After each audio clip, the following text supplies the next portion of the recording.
All right, so I'm Dr. Horn.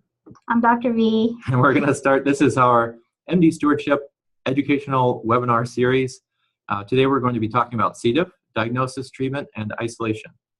Kind of give an update because we just had the C. diff guidelines just come up with a new version, so good time to talk about it. Yes, and so if anyone has any questions during the talk, feel free to go ahead and interrupt us. As you come on, it's going to be, your audio is muted, but feel free to unmute yourself and ask any questions that you have. All right, so with that, we'll go ahead and get started.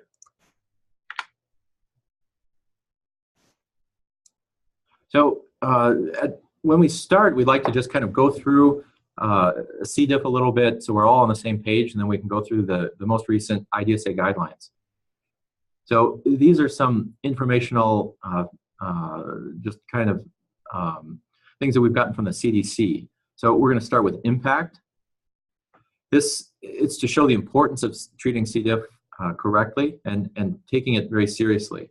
So here you can see the impact causes close to 500,000 illnesses in 1 year alone. Comes back at least 1 in 5 patients who get C. diff.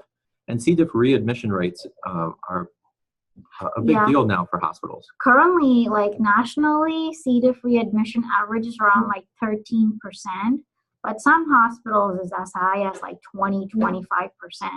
So hopefully we'll talk a little bit more about how to avoid some readmission as well. And by having good usage of the antibiotics at your hospital, it's been shown that it lowers C. diff within the hospital and readmission rates as well. So what puts someone at risk for C. diff?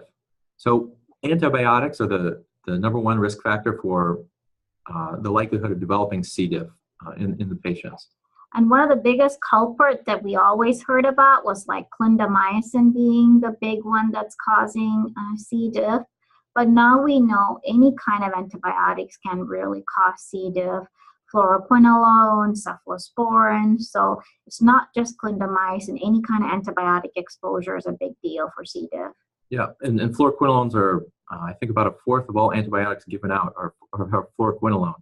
So that's one that's really high priority to make sure that you're giving it correctly. And here, spread.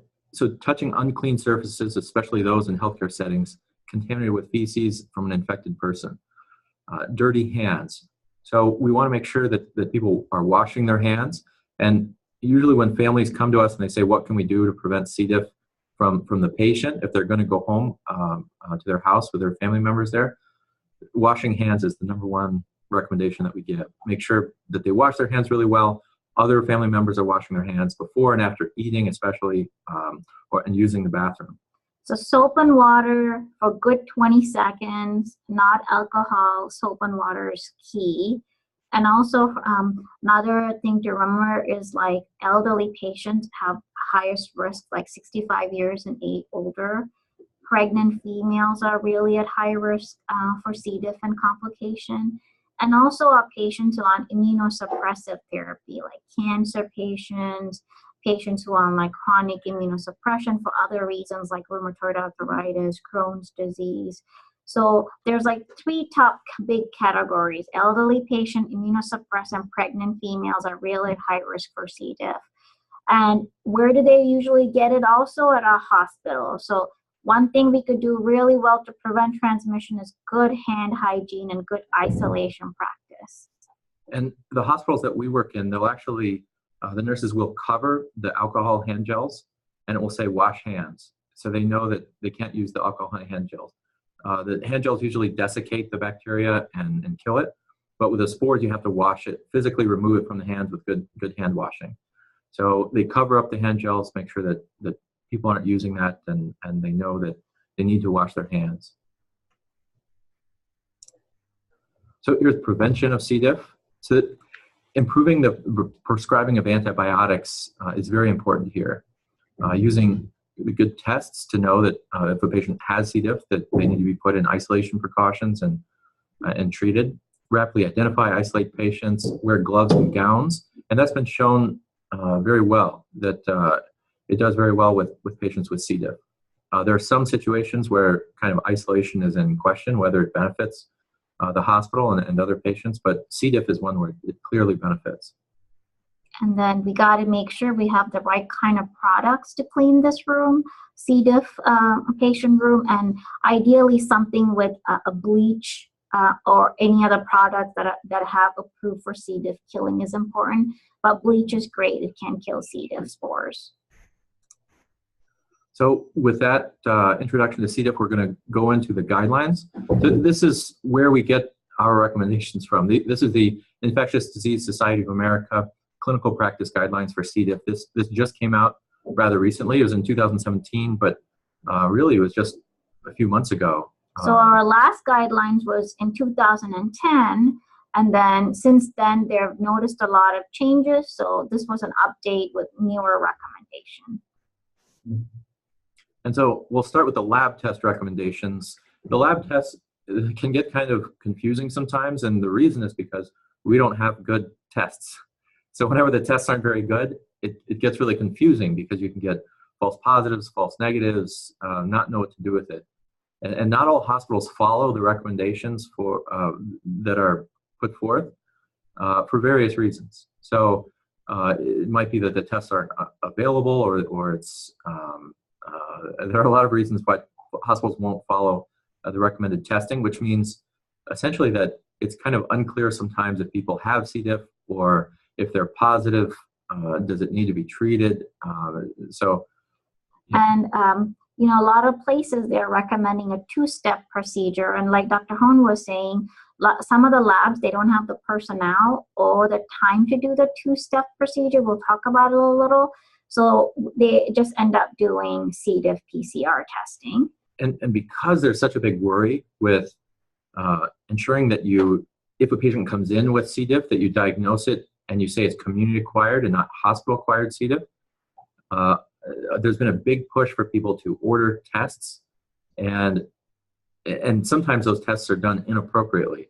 But I think it's within the first 3 days that they're supposed to. Yeah. So some of the things to think about for the hospital-acquired C. diff, hospitals lose money if you diagnose a C. diff after the 3rd day of admission. But ideally, we should also make sure patients meet criteria for C. diff. So some of the things on the guideline is you should have more than 3 unformed watery stool that should take the shape of the petri dish, the container. So, and your lab should actually reject it if it doesn't. So if it goes to the lab and it's formed, the lab should say, we're not going to run this. They don't test for C. diff in this patient. Yeah, some of the studies that are coming out are telling us that, some of the people in the community are carriers of C. diff. So about 5% of patients may carry, but if you're a patient that comes in and out of the hospital, you might be an even higher rate of carrier, 10 to 15%. But if you have no clinical symptoms, we shouldn't be testing you for that because you might just be colonized. So what they recommend in the new guidelines is, you have to have more than 3 unformed stool that takes the shape of the petri dish, and then you should check for C. diff. And also you need to make sure they're not on laxatives. So if they're on laxatives, they need to be off laxatives for 48 hours before you check the C. diff test, because again, if let's say that the patient is colonized and we give laxatives, and this happens a lot in a lot of the hospitals, they're going to have watery stool, and then you're going to check for C. diff and it's going to come back positive, and then now we're going to expose the patient to unnecessary antibiotics. So something to keep in mind. And because of this big push to identify whether it's community-acquired or hospital-acquired, some hospitals give leeway for multiple people on the team to check for C. diff. So they might say to the nurse, if the patient comes in and they're having unformed stools, the nurse can send it. And the nurse, it kind of puts them in a bind because they don't want the patient to stay 3 days and then get in trouble for not sending it. So they are kind of, they want to make sure that they send it. So if the patient only has 1 watery stool, it will get sent. And it may turn out to be positive, even though the patient, it's clinically, then the diarrhea stops and they don't have any more symptoms. and they're here for some other reason. So it's kind of tricky. I think it's usually a multidisciplinary approach, nursing and physician provider at bedside, kind of making sure does this fit a clinical picture for this patient. But that's kind of where we start. Please let us know if you have any questions. Send us chat messages. So there are two things to test for. There's the antigen, and then there's the toxin. So there's the let's see, and then there's and the NAAT is the PCR test. So let's see. So it kind of depends on what your hospital, how your hospital does it. You can check the antigen and then follow up with the toxin, or it depends on the hospital, or just check PCR alone. So here, this is the antigen positive, toxin positive. Then they have C. diff infection. Initiate therapy, stop their acid suppression medications or PPI if possible, and place the patient in contact isolation. So this is the most clear-cut way of looking at it here. And then we'll move to the right. It says antigen positive, toxin negative. Then you can follow that with a PCR test. If the PCR is positive, C. diff infection may be present. If the PCR is negative, C. diff is not present, and you can discontinue. And because of these multi-step tests, and hospitals do things their own way, it's hard to kind of interpret results sometimes. But a lot of places where we are, they just go directly to the PCR. So if it's positive, it's considered they have C. diff. Unfortunately, in this case, we are capturing even non-toxigenic C. diff.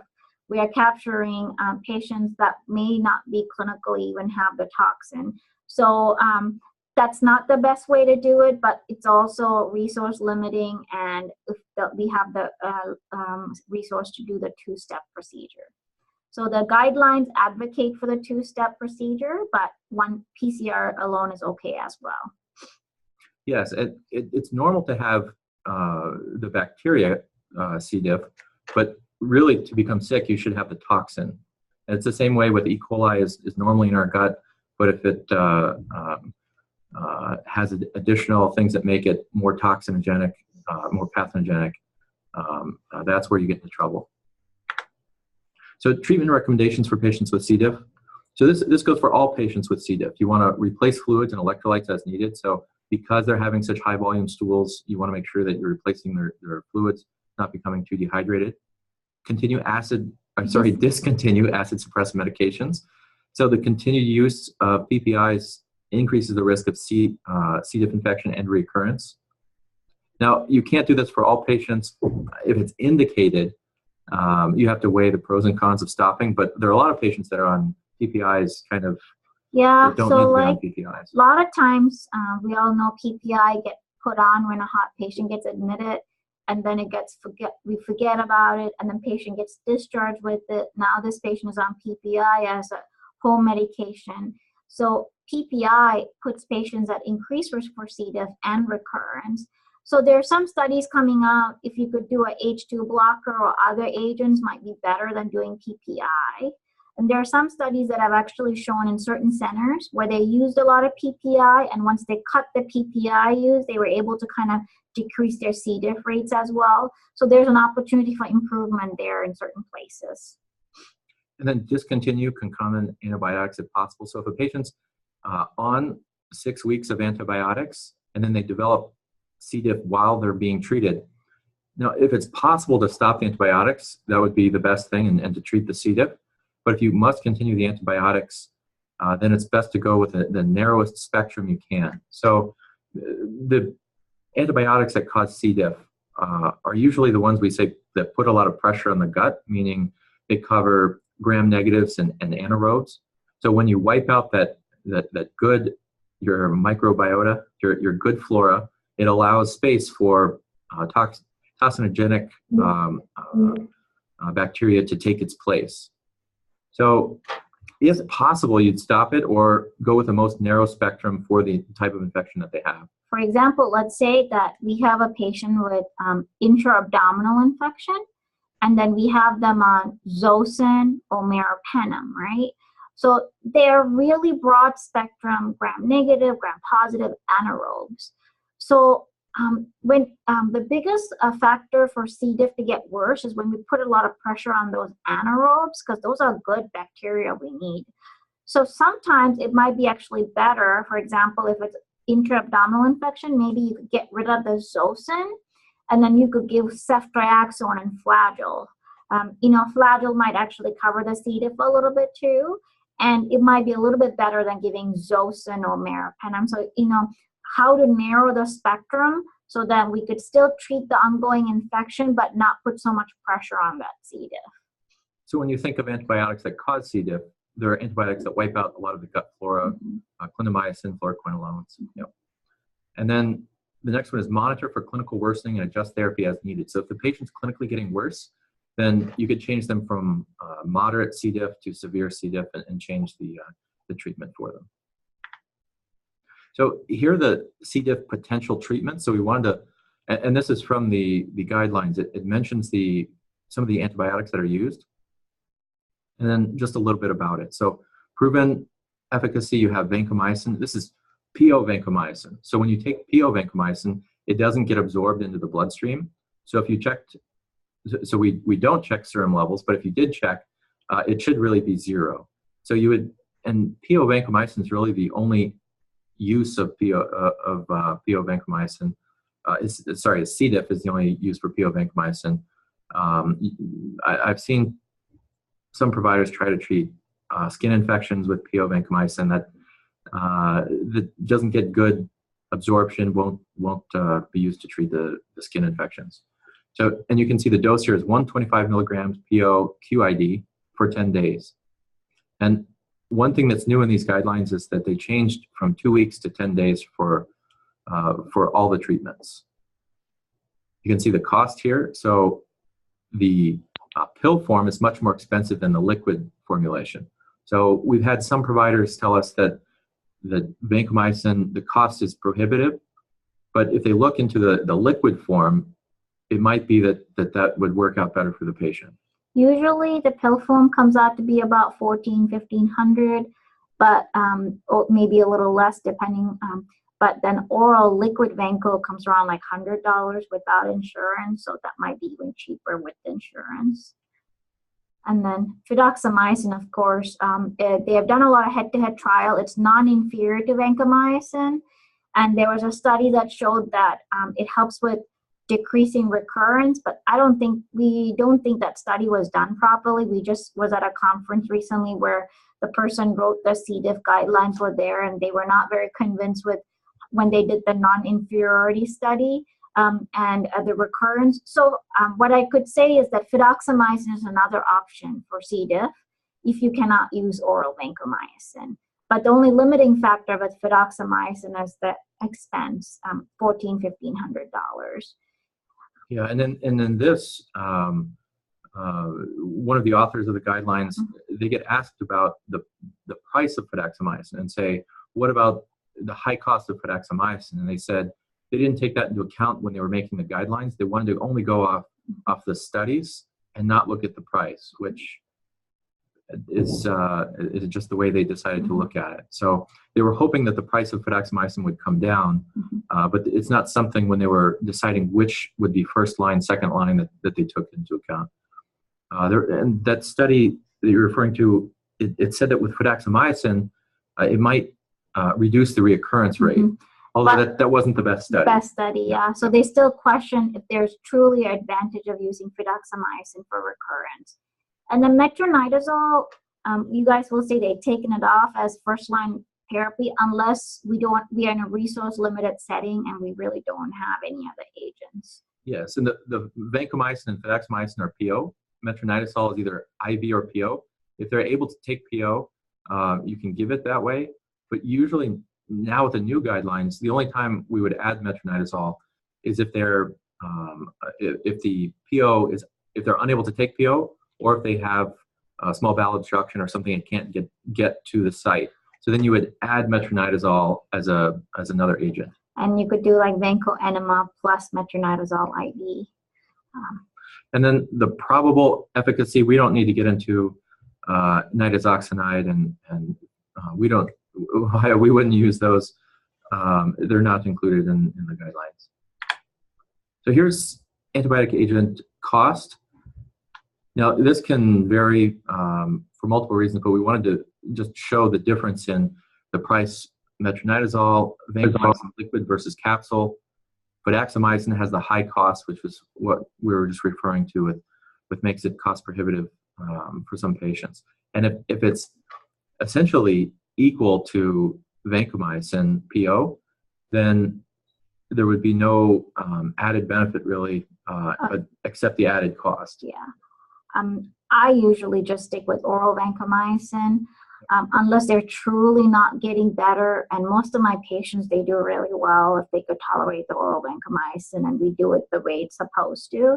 So I seldom use fidaxomicin for the cost mainly. And then bezlotoxumab, this is an IV, can be given IV. And so the benefit here would be if you have a patient that's so sick they cannot take PO, this is an IV, it's a single dose, so this may be an option for them. Now, I've only given this, I think, once, only once ever. And that was a patient that was extremely sick, had multiple comorbidities, couldn't take PO, and so we gave this. But it's not something I would do frequently. And I haven't done it at all. Yeah. So here's kind of like how do we go about for different C. diff episodes. So initial C. diff episode that is non-severe.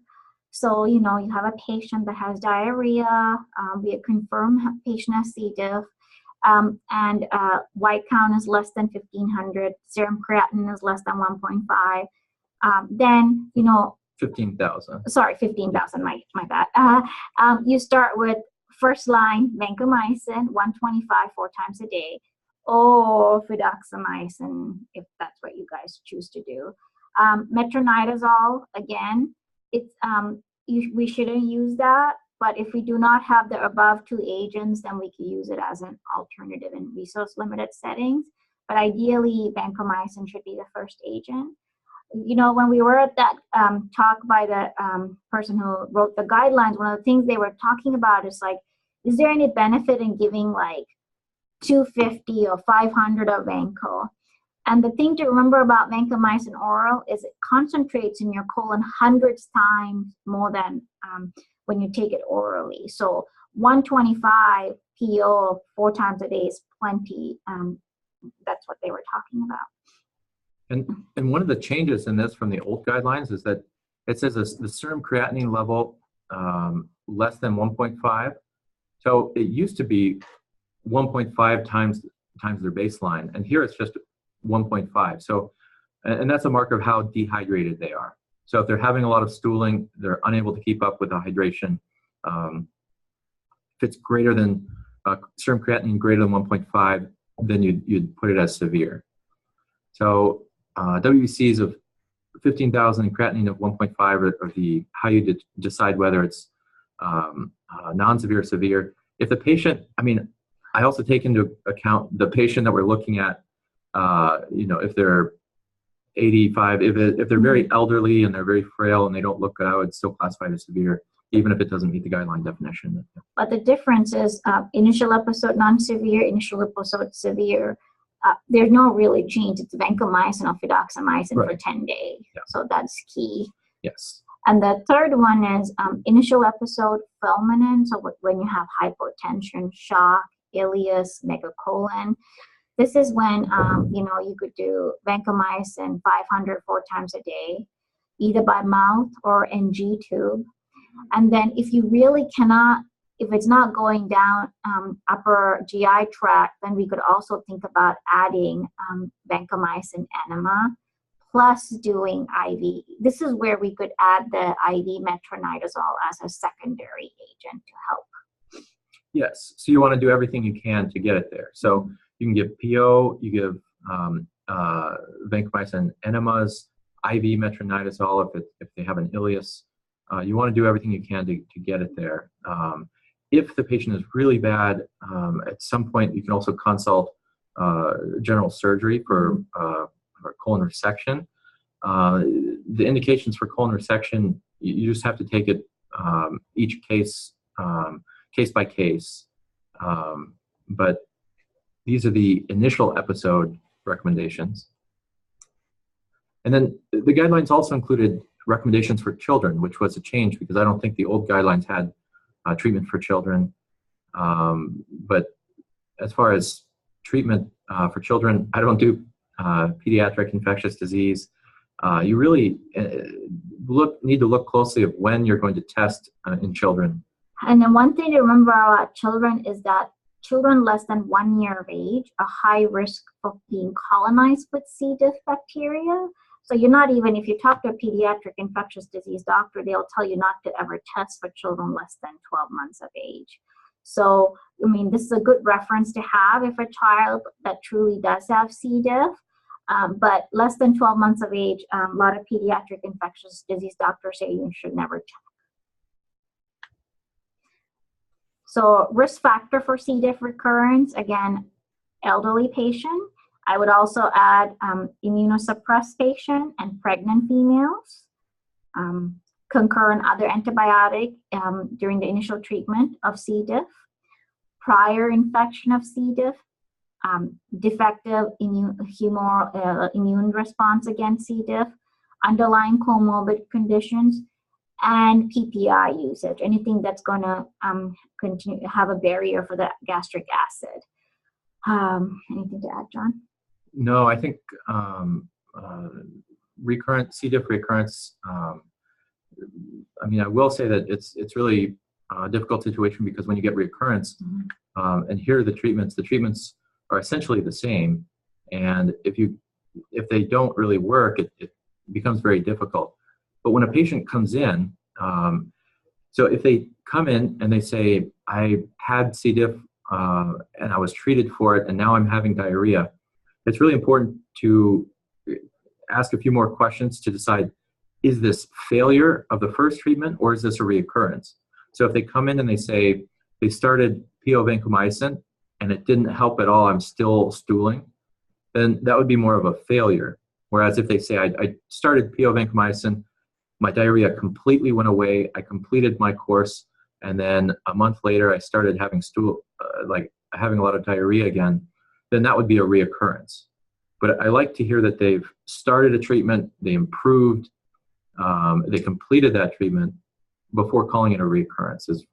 But making the distinction whether it's a failure or recurrence. And that's really with any infectious disease, is you want to say, did the cellulitis get better when you started treatment or did it continue to get worse? And then to kind of how you're going to think about that patient. So here we have the first reoccurrence, and it says vancomycin 125 4 times a day for 10 days. And that's the same as the initial treatment. So you essentially treat them again with the same as you treated them initially. Metronidazole, one of the something that was, I guess, more pertinent to the first set of the guidelines was that metronidazole, you're not supposed to use it for long periods of time. We'll talk about long tapers in a minute with PO vancomycin, but with metronidazole, you wouldn't want to do an 8 or 10 week course of metronidazole because then you might start seeing side effects, which are essentially neuro side effects. They can have, I think, loss of feeling. They can have dysregulation where they can't in their balance and things like that. So you wouldn't want to do really long courses of metronidazole. And then one thing I wanted to let you guys know too, the reason that metronidazole is no longer on the first line regimen is because they discovered more than 50% of C. diff is resistant to metronidazole. And one of the biggest reason for resistance is they have this mutation called NAP1 mutation, and this mutation makes metronidazole resistance. And they postulate the resistance happened because of so much fluoroquinolone exposure.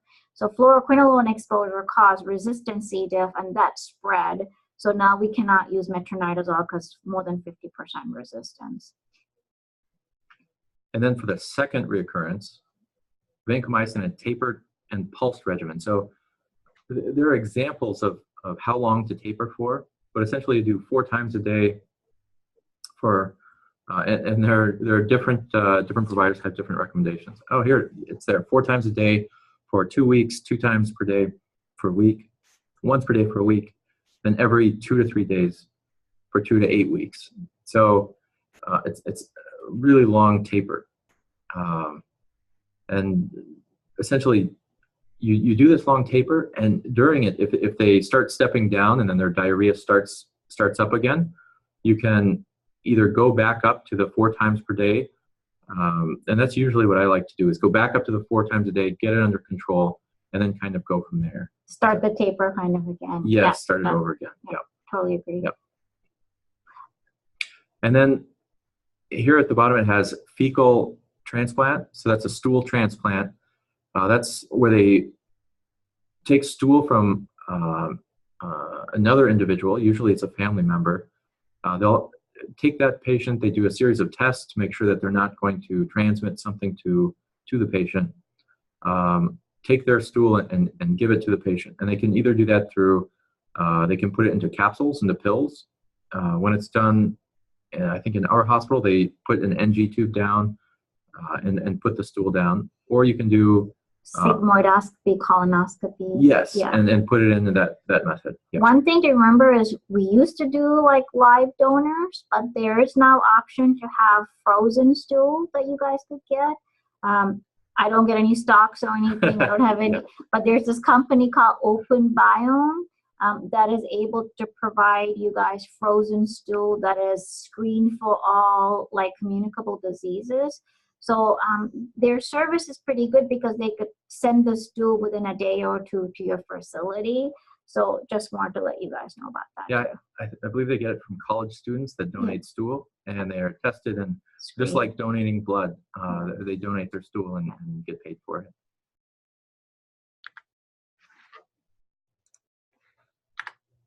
So additionally, we wanted to go through some of the common questions, some of the common recommendations that we give as far as C. diff and what the guidelines say. So we like going through the guidelines because we want to get everyone on the same page with what the recommendations are. So the first one here is, what is the role of antibiotic stewardship in controlling C. diff infection rates? Minimize the frequency and duration of high-risk antibiotics. And that's strong recommendation. Implement an antibiotic stewardship program, good practice recommendation. And antibiotics to be targeted are based on the local epidemiology of the C. diff, fluoroquinolones, clindamycin, cephalosporins. And so good, the first place to start is good antibiotic usage within the hospitals. Yep. And then everybody, initially we thought through antibiotic stewardship, this will prevent C. diff. But what we're also noticing is that if you treat the patients who have C. diff with vancomycin, the first-line agent, you could also decrease C. diff readmission. So that's key. Some of the data that is coming out, certain hospitals, their C. diff readmission rate was 22%. Once they started following the new guidelines, it has dropped to 10%. So you can have significant impact when we start following the new C. diff guidelines. And this, when should isolation be implemented? So patients with suspected C. diff infection should be placed on preemptive contact precautions, pending C. diff test results. So, and this is what we do. If you order the test, the patient's put on isolation until the test results come back. So you're trying to ensure that, to make sure that if the patient had C. diff, they're in isolation right from the start. Should gloves and gowns be worn while caring for the isolated patient for C. diff? Yes. So any healthcare personnel, anybody that is going into a patient who has C. diff in that room should be wearing gown and gloves. A lot of things I always encounter is I'm just going into the room to change the bag, or I'm just going into the room to put something in there. But the problem is C. diff has spores, so they get, those spores are everywhere. So even if you just go to the room to get something, you're going to get those spores, and now we could spread that. This is how we already know there's a lot of C. diff in healthcare facilities, and we as healthcare providers spread that. So it's really, really important for anybody going into a patient's room who has C. diff to wear gown and gloves and wash hand with soap and water. Yes, oftentimes they'll say, I'm not going to touch the patient. Mm-hmm. Well, and it turns out that you don't need to touch the patient in order to pick up C. diff and transmit it to other patients. And let's see, how long should isolation be continued? This is, we get these questions all the time. And how long to continue C. diff isolation is you should wait until the stool is formed for 48 hours. And then you could take the patient out of isolation.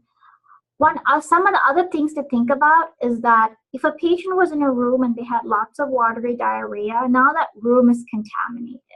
So if the patient's stool is formed, ideally you should move the patient to a clean room and clean that room that patient was in terminally. Clean all the high touch surface areas and terminal cleaning with something like a bleach product that kills those spores, so we don't give it to the other patient. There was a study, I think, in New England Journal of Medicine that said, they started looking at patients who got C. diff in the hospital, and they found a trend where even 2 weeks after a patient had C. diff in that room, a new patient got C. diff, and there was the same strain. So those spores can stay in the room for a long time, so it's really important to clean those C. diff rooms really well. Sorry, go ahead. Oh, well, the next one is, what is the role of probiotics in primary prevention of C. diff infection? The guidelines said that there are insufficient data at this time to recommend probiotics for primary prevention. Now, there are some studies that actually show a benefit of probiotics, but they said it wasn't statistically significant. However, probiotics, what I tell patients and families and providers when they ask me, should we give probiotics? I say that the evidence to fully recommend it in every patient isn't there. However, it might help and it won't hurt. So if you take probiotics, it's not going to hurt you. And if you want to do it, I mean, I'd say that's just fine. Or if the patient's taking it already, the only population where I would say not to give probiotics are patients that are neutropenic patients, might be a chemotherapy patient, because if they're taking live cultures, they can actually become bacteremic with those live cultures. So they might have lactobacillus in their blood, and it will be the lactobacillus that they were taking, the live cultures that we're taking. So is that your feeling as well? Yeah. So if it were me, I would probably take it because it's not going to hurt me. Yes. Right? And I would want to do everything I could. And I also think it's better to eat yogurt or drink that milk product called kefir. It's like a yogurt drink. It has 12 different good bacteria in high colony forming unit. So, a lot of people have looked under the lab, they take a probiotic pill and see how many bacteria is alive, and usually they're all dead. So if you can eat yogurt or drink kefir, that might be actually a better option for you. Then, probiotic pills are really expensive too. One bottle is $30 to $40 for the patient over the counter. So it depends, whatever the patient can do. Yeah, and the options for probiotics, it's kind of the trendy thing right now. So if you go into a Whole Foods, they'll have a whole, not just one shelf, but multiple. They have a whole section of probiotics. And there's one called Gut Shots, where you can see the sediment on the bottom of what they say are the live culture, the live bacteria. And then one thing that actually we didn't get to was what do you do if you have a patient with C. diff and you're unable to stop the antibiotics for the infection that you're treating them with? So if they have an abscess or osteomyelitis and they develop C. diff, how long would you continue the vancomycin, the PO vancomycin, if in the guidelines it says 10 days, but you're going to treat them for 6 weeks for an infection? So, yeah, that's a good point. So let's say that I have a patient with osteomyelitis. They're on 6 weeks of antibiotics, and 4 weeks into the treatment, they get C. diff. What a lot of ID doctors and even the the people that wrote the C. diff guideline, their general sentiment is that start treating with oral vancomycin, but continue the oral vancomycin for another 7 to 10 days from the other antibiotic being stopped. So let's say you're going to treat the pneumonia for 2 weeks and the patient got C. diff, continue the oral vanco for another extra 7 to 10 days more. Does that kind of make sense? So the whole duration of their antibiotics, and then after stopping antibiotics, continue PO vancomycin for about another week or so. Another week or so, yeah. And then the same kind of question when it comes to this patient has had C. diff in the past, and then now they're coming in with an infection. You're going to start an antibiotic. Should you prophylax them with PO vancomycin to prevent C. diff in the future? It's not in the guidelines, but us ID doctors, we tend to sometimes put them on prophylaxis because they're high risk. If they just had a C. diff infection a month ago and now they're back with pneumonia and we're going to treat them with antibiotic, they're set up to get C. diff again. And most likely that bacteria is still in their colon colonized.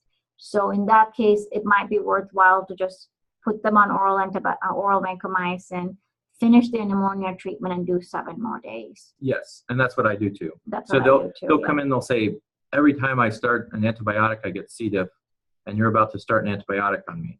And so I'll say, let's start PO vancomycin. You can continue it while you're on this other antibiotic. So if they're going to come in and an antibiotic is going to be started, start PO vancomycin, take it the duration of the other antibiotic, and then continue it for another week. Now, not all this is, I should say this is off-label. Yeah, so, this is just our practice, but yes, you know. Like there are other ID doctors that do the same thing. Yeah. It's And, just not in the official guidelines. But right. Yeah. There isn't enough evidence. They haven't done all the studies, but if it were me, that's what I would want. Yeah. Yeah. So, okay. So, so the take-home points. So oral vancomycin is the preferred drug for even mild to moderate C. diff. So we don't recommend taking metronidazole for it unless there are certain situations. But for mild to moderate C. diff, we recommend starting with PO vancomycin. This is a FMT. This is a fecal transplant indicated for the treatment of third reoccurrence. So fecal transplants have been shown to be effective, but they don't recommend it until the third reoccurrence. So then at that point, I would reach out to someone, usually it's a GI provider that would be the ones that would do the fecal transplant. Appropriate use of antibiotics helps lower rates of C. diff. So trying to use antibiotics appropriately initially is the best way to try and prevent C. diff in your population. That's all we had. So any question for us? So if anyone has any questions, we'll answer any questions you have. You could text it or unmute and let us know. So you can either type it in or ask any questions. Sometimes C. diff can get rather confusing, and really a lot of it stems from the testing that is done. And until there's a really good test for it, it can cause a lot of confusion and problems within whether they actually have it or they don't have it, or should. And one thing is, one of the reasons that's an issue is because if they're told that they have C. diff and they start getting treated for it, sometimes other reasons for having the diarrhea aren't explored. Mm-hmm. And it's, I think it's called anchoring, where everyone anchors on the diagnosis of C. diff, and they'll stop looking into other causes of the diarrhea. And that's, I think one take-home point for everybody also with the new guidelines and stuff is making sure we have to wait for 3 more watery stool. They're not on laxatives. Those are key to make sure. Okay, so we have a question came in. It says, how long are patients contagious after they go home if it's in their spores? Now, that's a good question. And that there's how long are they contagious? And also, when should they be retested, if ever? Mm-hmm. So that's an excellent question. So the contagious part, so like we talked about in our general population, about 5 to 10% of people are colonized. As long as your stool is formed, you're not contagious, you're just colonized. Because when you have watery stool, when you have explosive diarrhea, that's when it gets all over. But if you have formed stool, you're not contagious. And everybody just should be like, we should be doing good hand hygiene. So a lot of people are colonized with C. diff. The key is if they don't have watery diarrhea, they're not contagious. It's contained. And the spores, what was the question? Yeah, so if they're going to have it, and they may have it in their stool essentially forever. Yes. But good hand washing and cleansing and being clean is really the way to prevent it from going to other people. Yeah. But really, you shouldn't really give it to somebody else. The thing that sets up the other person is if they're exposed to it and they've had antibiotics. And it's if your stool is formed, then the bacteria is in that formed stool, so it's not getting everywhere. And then you wash your hands and do good hand hygiene. But when you have watery diarrhea, that's when you are contagious to others. Yes, and it's now if a person gets exposed to it, now their good flora should be essentially crowding out their intestines, not allowing for it to land and become a problem. So even if it did go into their colon, they shouldn't be having symptoms and everything from it unless they've had an antibiotic that wipes out their good flora, allowing it to cause a problem.